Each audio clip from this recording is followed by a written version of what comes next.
क्योंकि उसने बोला था ना कि तुम्हारे बनाए हुए किसी भी महीने में से मैं न मरूं।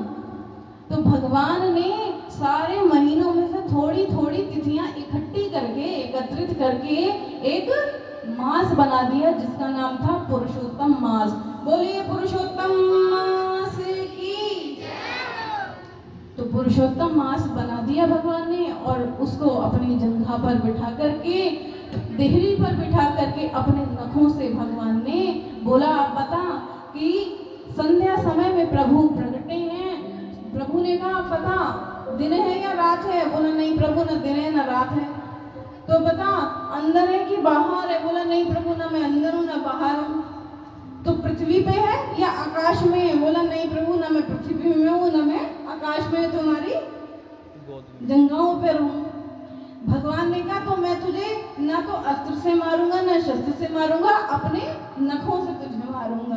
तो बोला, लेकिन प्रभु महीने तो वही है ना।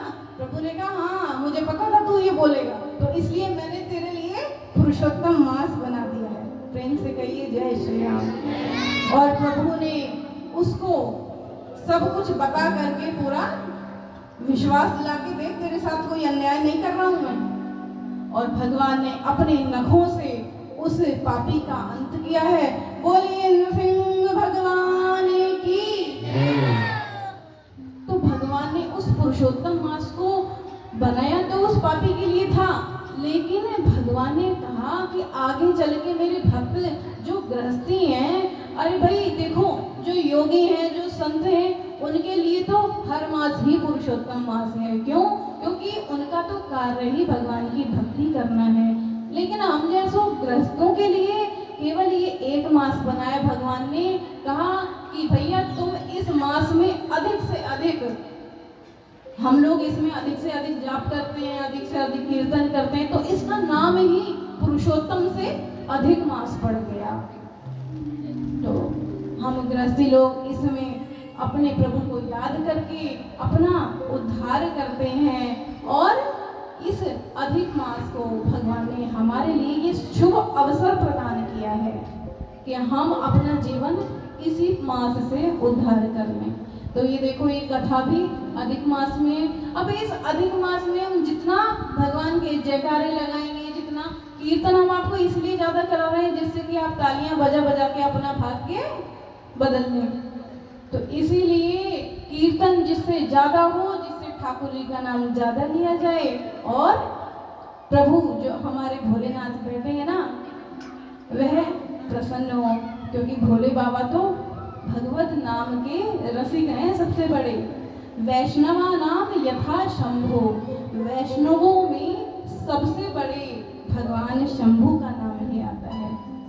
तो बोलिए शंकर भगवान की। तो ऐसा इस अधिक मास में बाबा ने हमें सुंदर अवसर प्रदान किया है। तो आइए हम सभी लोग इसमें लाभ उठाएंगे। कल हमने कथा में बाबा तुलसीदास जी का चरित्र श्रवण किया, मंगल उनका यश कीर्तन किया। आगे की कथा में बाबा कहते हैं, देखो बाबा ने जो ये रामचरितमानस जी की रचना की है ना, ये 7 श्लोकों में की है। इसमें सर्वप्रथम 7 श्लोक रखे हैं और 7 ही इस मानस जी के कांड हैं।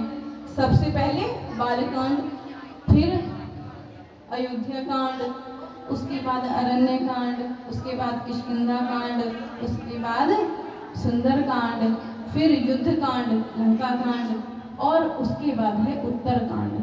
जिस कांड को सुनकर हम सभी को अपने अपने प्रश्नों के उत्तर मिलते हैं, उस उत्तर कांड में तुलसी बाबा ने माता सीता का दोबारा वनवास नहीं कहा। क्यों? क्योंकि कहते हैं कि भैया मेरी माता सीता मेरे युगल सरकार हैं, एक दूसरे से कभी अलग नहीं रहते हैं। इसीलिए बाबा ने कहा, मैं तो अपने हृदय में इसी झांकी को लिए इस कथा को, इस सुंदर ग्रंथ को विश्राम दे रहा हूँ। और बाबा ने देखो ये कथा ही अपने मन को सुनाई है। पाई न केहि गति पतित पावन, राम भज सुन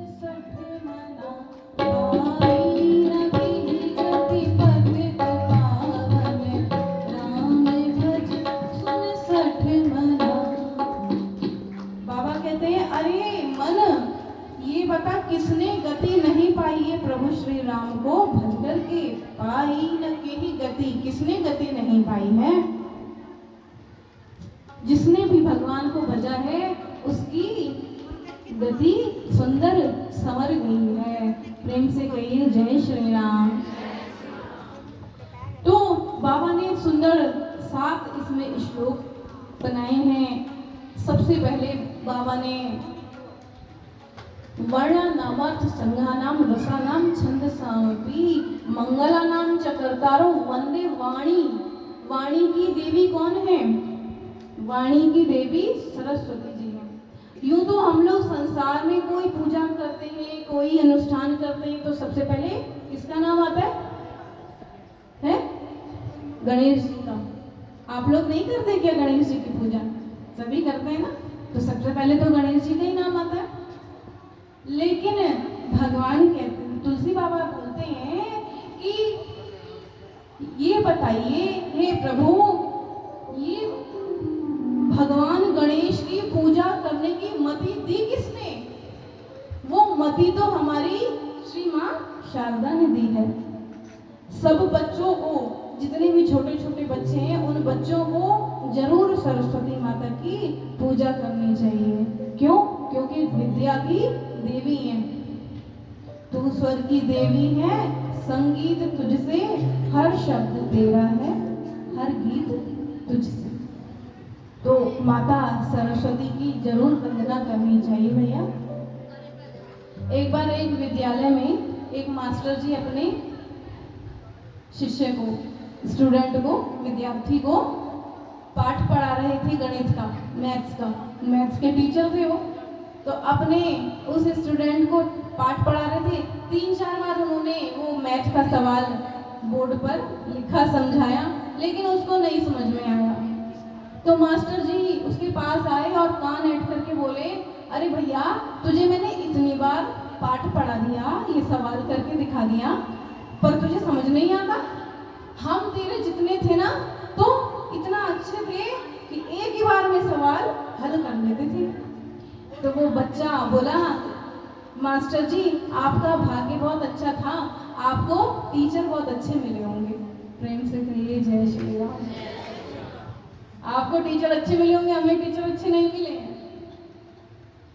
तो ऐसे माँ शारदा की सभी बच्चों को वंदना करनी चाहिए। स्कूल जाएं तो और कुछ नहीं, कम से कम प्रणाम करके तो माता सरस्वती को जाना ही चाहिए। तो प्रेम से कहिए जय श्री राम। बाबा ने ये सुंदर ग्रंथ रचा। आगे माता सती का कलाम चरित्र श्रवण कर रहे थे।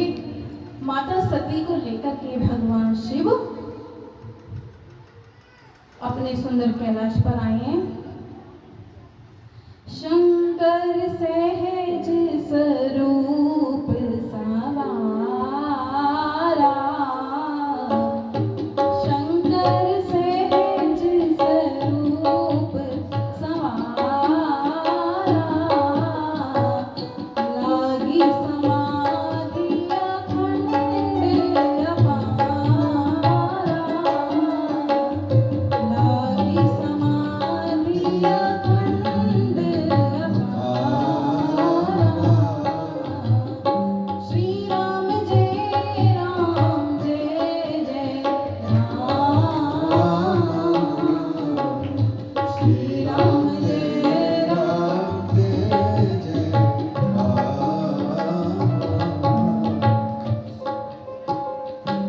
भगवान शिव कैलाश पर आए हैं और माता सती को लेकर के, क्योंकि माता सती ने सीता जी का रूप धारण कर लिया था, तो बाबा शिव ने त्याग दिया था मन से।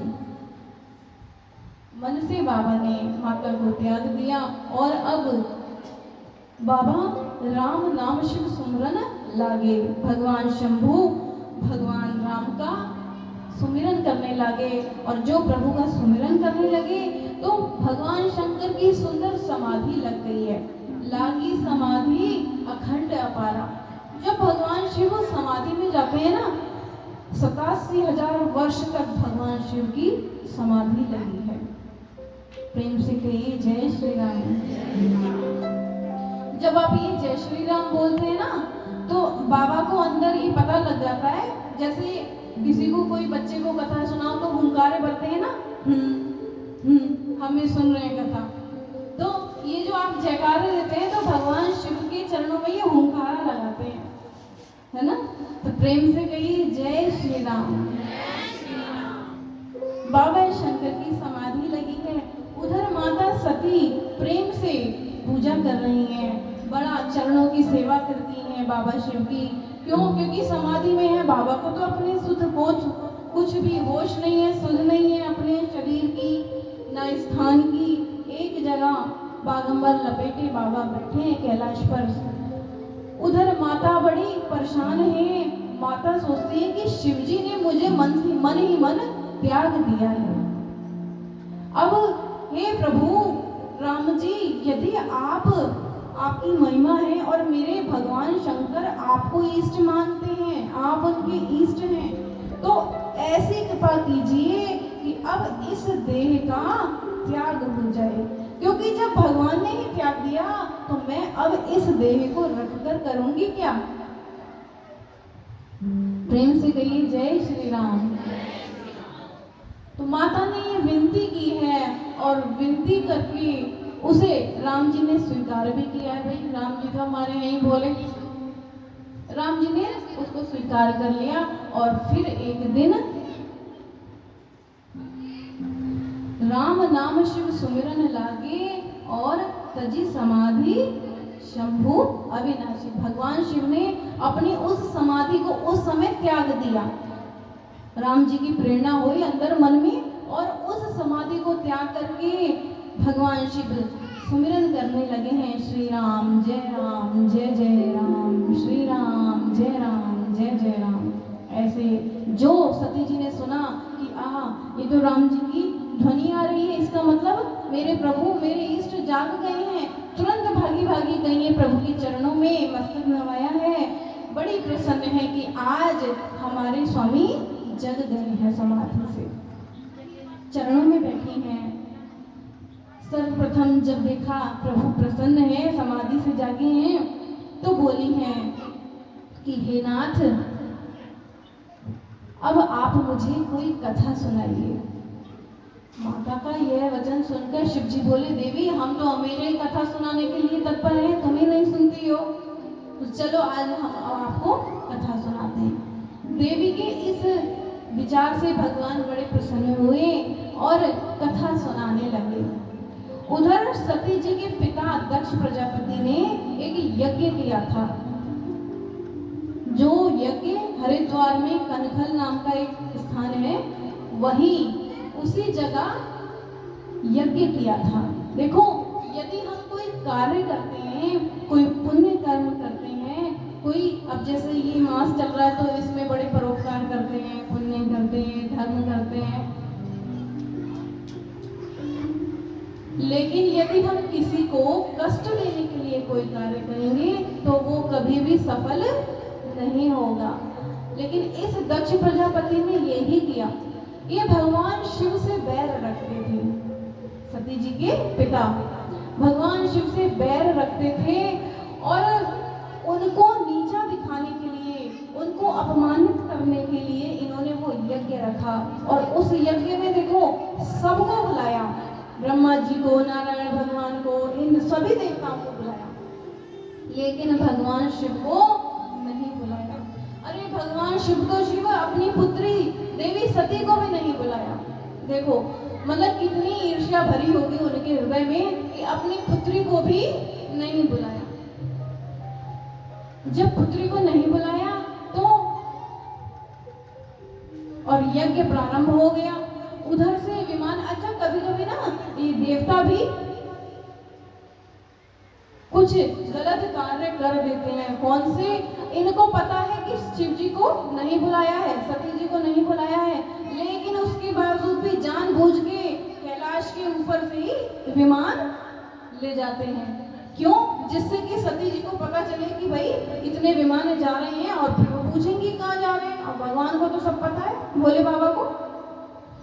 तो वो विमान, सती जी कथा सुन रही है और कथा सुनते सुनते उनका ध्यान ऊपर आकाश की ओर गया क्योंकि जब हमारे सिर के ऊपर से कोई विमान 10-12 विमान एक साथ जाएं तो हमारा भी ध्यान भटक जाएगा। तो ऐसे ही सती जी का भी ध्यान भटक गया और उन्होंने ऊपर को देखा, बड़े सुंदर विमान सज सज के, सभी देवी देवता बड़े सज धज करके, सुंदर श्रृंगार करके और जा रहे हैं। जाते जाते जब बहुत देर हो गई तब सती जी ने कहा, हे स्वामी, ये विमान कहाँ जा रहे हैं? भोलेनाथ बोले, देवी, यह सारे विमान आपके पिता के यहाँ जा रहे हैं। अब देवी तो भैया पिता का नाम सुन करके सभी महिलाएं बड़ी प्रसन्न हो जाती हैं। तो ये तुम्हारे पिता के यहाँ जा रहे हैं। माता ने पूछा, अच्छा पिता के यहाँ क्यों? भगवान शिव बोले, आपके पिता के यहाँ बहुत सुंदर यज्ञ हो रहा है। अच्छा, यज्ञ हो रहा है, फिर तो मुझे भी जाना चाहिए यज्ञ में। भोले बाबा बोले, लेकिन देवी आपको आपके पिता ने नहीं बुलाया। क्यों? फिर क्या हो गया? पिता के यहाँ तो चले ही जाते हैं, गुरु के यहाँ, पिता के यहाँ, मंदिर में, यहाँ तो बिना बुलाए भी चले जाते हैं, तो फिर मैं क्यों नहीं जा सकती? भगवान शिव बोले, हाँ आप ठीक बोलती हैं कि इन जगहों पर जा सकते हैं बिना बुलाए, यद्यपि वहां पर कोई आपका बैरी ना हो, जिससे कि आपका अपमान ना हो वहां जाकर के। यदि एक भी वहां बैरी हुआ तो वह जरूर आपका अपमान करेगा। भगवान शिव ने बहुत बार समझाया, लेकिन माता सती नहीं मानी और उन्होंने क्या किया, हट पकड़ ली कि हम तो जाएंगे ही जाएंगे प्रभु। भगवान शंकर सोचने लगे कि ये इनका जाना तो आज निश्चित है और जब ये जाएंगी तो ये वहां पर अपमानित भी होंगी। भगवान शिव बोले, देखो देवी, यदि वहां पर आपका अपमान हो ना तो आप तुरंत वापस चले आना, वहां अत्यधिक देर तक न ठहरना। सती माता बोली, अब वो तो बोली, उनको क्या पता कि मेरे पिता ने ऐसा इतनी ईर्ष्या भर रखी है और इतना अपमान करने का विचार किया है। वो बोली, अरे पिता के यहाँ भी क्या कोई अपमानित होती है कोई बेटी? बाबा मुस्कुराए, बाबा ने कहा, ठीक है, जैसी तुम्हारी इच्छा, जाओ। नंदी जी को, भृंगी जी को, अपने कुछ गणों को भगवान शिव ने माता के पास दिया और जब माता वहां से चली हैं तो वहां पर मार्ग में ही कुछ मुनि मिले हैं। मुनि ने कहा, बेटी वहां ना जाओ, जहां पर जाने से आवत ही हर्षय नहीं और नैनन नहीं स्नेह, तो तुलसी वहां न जाइए, चाहे कंचन बरसे मेघ। अरे ऐसे जहां पे हमारा अपमान हो या जहां पर कंचन भी यानी कि ऊपर आकाश से स्वर्ण की मुद्राएं भी बरसे ना, तो भी उस स्थान पर नहीं जाना चाहिए जहां पर तुम्हें देखकर सामने वाले की आंखों में स्नेह के आंसू ना हो या स्नेह ना हो, ऐसे स्थान पर नहीं जाना चाहिए। बहुत समझाए तो देवी बोली, नहीं नहीं, यह तो मेरे पिता का घर है, वहां पर मुझे कौन अपमानित करेगा? नहीं नहीं, हम तो जाएंगे। माता सती आगे बढ़ी हैं, पहुंची हैं और जाकर के वहां विराजी हैं। माता ने देखा सब लोग बड़े सुंदर सुंदर सिंहासनों पर विराजित हैं, स्वयं नारायण भी हैं, ब्रह्मा जी भी हैं, तो फिर क्या मेरे पिताश्री मेरे पति को कैसे भूल गए? वह भी तो देवादिदेव महादेव हैं, उनको कैसे भूल गए? जाकर के माता से पूछा है। देखो वहां पर जाने के बाद जैसे ही दक्ष ने देखा माता सती को, तुरंत आग बबूला हो गए क्रोध से कि अरे ये क्यों आ गई है, इसको किसने बुलाया था? अब इसको किसने बुलाया था उसका विचार तो यही था ना, उसके भाव ये थे कि ये आई है, इसके पीछे पीछे ही ओ शंकर जी भी आ जाएंगे और मैंने तो उन्हीं को अपमानित करने के लिए ये यज्ञ रखा है। प्रेम से कहिए जय श्री राम। जब माता देखी गई है वहां पर किसी ने कोई आदर नहीं किया, कोई कुशलता नहीं पूछी, जाकर के विराजी हैं। लेकिन एक माँ ऐसी होती है कि बच्चा चाहे कितना भी गलत हो, कितना भी अधर्म करे, माँ का हृदय तो माँ का ही हृदय होता है। माँ ने सादर भले ही मिली एक माता, भगनी मिली बहुत मुस्कुराता। केवल और केवल एक माता ही ऐसी थी जिन्होंने प्रेम से हृदय लगाया है, बेटी की कुशलता पूछी है और कुशलता पूछ करके फिर बैठाया, पानी को पूछा। नहीं नहीं माता, मुझे पानी नहीं चाहिए, मुझे ये बताओ कि मेरे पति को स्थान क्यों नहीं दिया इस यज्ञ में। ये पूछ ही रही थी कि उसी समय दक्ष प्रजापति आ गए हैं और कहा, अरे अभागिनी, तू क्यों यहाँ पर आ गई है? तुझे किसने बुलाया था? मैंने तो ये तेरे पति को ही अपमानित करने के लिए ये जो यज्ञ है ये रखा था, पर तू क्यों आ गई है? जो ये सुना बहुत दुखी हुई। शंकर जी का कहना उनको याद आ गया कि कहीं भी अगर तुम्हारा कोई अपमान करने वाला हो वहां पर नहीं जाना चाहिए। मैंने अपने स्वामी का फिर से एक बार निरादर किया और मैं फिर से एक बार बहुत बड़ा अपराध कर चुकी हूँ। अब इस पद को मैं नहीं रखूंगी। और माता ने अपनी योगाग्नि से अपने चरणों की, क्योंकि अग्निदेव में तो इतनी सामर्थ्य ही नहीं है कि माता को छू सकें। माता क्यों, साक्षात परम्बा माता शक्ति है ना, तो उनमें इतनी सामर्थ्य नहीं कि माता को भस्म कर सकें। माता ने अपने ही योग अग्नि से योग करके और अपनी अग्नि से अपने शरीर का भस्मीभूत किया है। लेकिन सती